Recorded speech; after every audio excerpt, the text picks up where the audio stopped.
آنکھ بند کرنے سے سونے والوں کی شکل کی مشابہت ہو جاتی ہے، اور جیسی جس کی شکل انسان بناتا ہے اس کی حقیقت بھی آ جانے کا خطرہ ہوتا ہے. ہاں، اسی لیے جب ہے کہ داہنے ہاتھ سے کھاؤ، بائیں ہاتھ سے مت کھاؤ کہ شیطان بائیں ہاتھ سے کھاتا پیتا ہے، حدیث میں آتا ہے. کیونکہ اگر شیطان کی شکل بناؤ گے کھانے پینے میں تو اس کی حقیقت بھی آ جائے گی، شیطانی کاموں کو دل چاہنے لگے. تو سونے کی شکل اگر بناؤ گے، آنکھ بند کر کے سنو گے تو ہو سکتا ہے کہ نیند صاحبہ آ جائیں اور آپ کو غائب کر دیں، لوگ سمجھیں مراقبے میں ہیں، آپ آرام سے سو رہے ہیں. اس لیے اور مقرر پر اس کا اثر اچھا نہیں پڑتا، یاد رکھو. اس لیے برابر کچھ باتیں کچھ کانوں سے سنیے، کچھ آنکھوں سے بھی دیکھیے. آنکھ کی عبادت بھی تو کیجیے. مقرر جو اللہ رسول کی بات سنا رہا اس کو دیکھیے، یہ بھی عبادت ہے. آنکھوں کی عبادت، آنکھ بند کر کے جو سنتا ہے تو کان تو عبادت میں مشغول ہوئے، آنکھ عبادت سے محروم ہو گئی. حدیث میں آتا ہے نظر الی وجہ العالم عبادت، عالم کو دیکھنا بھی عبادت ہے. خصوصاً جب وہ اللہ رسول کی باتیں سنا رہا ہو اس وقت تو پھر خواجہ صاحب فرماتے تھے رحمۃ اللہ علیہ، جگر صاحب سے کہتے تھے میں کشوں یہ تو میں کشی رندی ہے میں کشی نہیں، آنکھوں سے تم نے پی نہیں، آنکھوں کی تم نے پی نہیں. فرماتے میں تو حکیم الامت کی آنکھوں سے بھی پیتا ہوں. نبوت کی آنکھوں سے پی جاتی ہے، ان کے وارثین اور غلاموں کے غلاموں سے بھی ملتا ہے کچھ نہ کچھ. اس لیے میں کہتا ہوں کہ آنکھ بند کر کے مت سنو، دونوں عبادتیں بیک وقت کیجیے، کانوں سے بھی آنکھوں سے بھی. اس لیے کہ آنکھیں ترجمان ہیں دل کی. اسی لیے جو آدمی آپ کا دشمن ہوگا آنکھ نہیں ملا سکتا. اکثر آپ دیکھتے ہیں بعض آدمی ملتے ہیں آنکھ بالکل ملانے کی طاقت نہیں ہوتی. ایسے آدمی سے لوگ کہتے ہیں ہوشیار ہوتے، لیکن بعض لوگ ادب کی وجہ سے آنکھ بند کر لیتے ہیں، یا یہ چاہتے ہیں بہت غور سے سب سن کے ہضم کر لیں. اس لیے ہر ایک کے ساتھ بدگمانی نہ کرنا، ان کے ساتھ میں گمان رکھو، لیکن مشورہ یہ ہے کہ آنکھ نہ بند کیجیے، ورنہ آنکھ بند کرنے سے وہی جس کی سونے والوں کی شکل بنانے سے نیند آ جانے کا خطرہ، جیسی شکل بناتا ہے اس کی حقیقت اتر جاتی.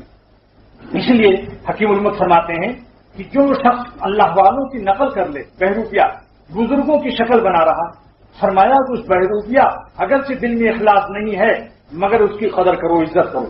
صالحین کی شکل میں جو لوگ ہیں ان کی بھی عزت کرو، کیونکہ اس کو ایک نعمت حاصل ہے، اللہ والوں کی وضاحت اور شکل شباہت کو وہ محترم سمجھتا ہے، اس لیے نقل کر رہا ہے. بہروپیہ جو بنا ہوا ہے، روپ جو بنا رہا ہے، روپ مانے شکل ہے، شکل جو بنا رہا ہے صالحین کی لمبا کرتا تسبیح، اور چاہے اس کے دل میں کچھ محبت نہ ہو اللہ کی اور اللہ والوں کی، لیکن اس شکل کا بھی احترام کرنے کو بزرگوں نے فرمایا، کیونکہ اللہ والوں کی شکل اور شباہت کا اس کے قلب میں اگر احترام نہ ہوتا تو نقل نہ کرتا. یہ نقل دلیل ہے کہ اس کو جہاں سے لے رہا ہے اس کے دل میں ہے. آج ایسا ہے کل کو انشاءاللہ تعالی حالت بدل سکتی ہے. اللہ کا فضل ہو سکتا ہے. تفسیروں کے اندر ہے کہ حضرت موسیٰ علیہ السلام کے مقابلے میں جو جادوگر آئے تھے وہ حضرت موسیٰ علیہ السلام کے لباس میں تھے.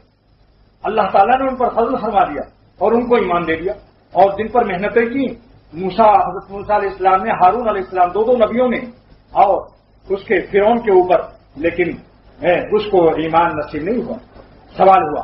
مفسرین نے لکھا ہے کہ حضرت موسیٰ علیہ السلام نے سوال کیا کہ ہم نے محنت کی فرعون پر، دو نبیوں نے، لیکن آپ نے ان کو ایمان نہیں عطا فرمایا، اور آپ نے ان کو ایمان دیا جو میرے مقابلے میں آئے تھے جن پر ہم نے کوئی محنت نہیں کی، آسمان سے وہی نازل ہوئی. اے موسیٰ تمہاری شکل میں وہ لوگ بڑی بڑی داڑھی رکھ کر اور تمہارے وضع خطا اور تمہارے لباس میں تھے، اس لیے میری رحمت کو غیرت آئی کہ میں اپنے نبیوں اور پیاروں کی شکل والوں کو ایمان نہ دوں.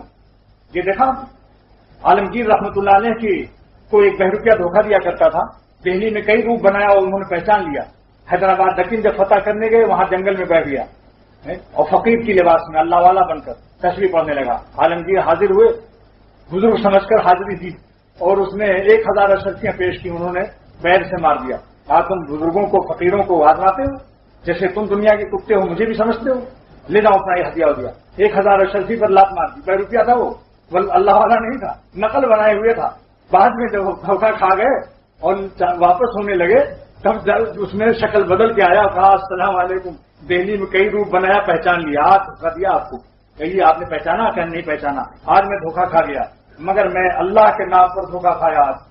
آج میں نے اللہ والوں کی تم شکل میں تھے، میں اللہ تعالیٰ کی محبت میں آج دھوکہ کھا گیا کہ ممکن ہے کہ یہ واقعی ہو اللہ والا. لہذا عالمگیر نے 100 روپیہ ہدیہ دیا، 100 اشرفی. اس نے کہا جزاک اللہ. عالمگیر رحمۃ اللہ علیہ نے فرمایا کہ میاں جب میں نے 1000 اشرفی دی تھی تم کو اور دھوکہ بھی کھا چکا تھا، کیوں نہیں لے لیا؟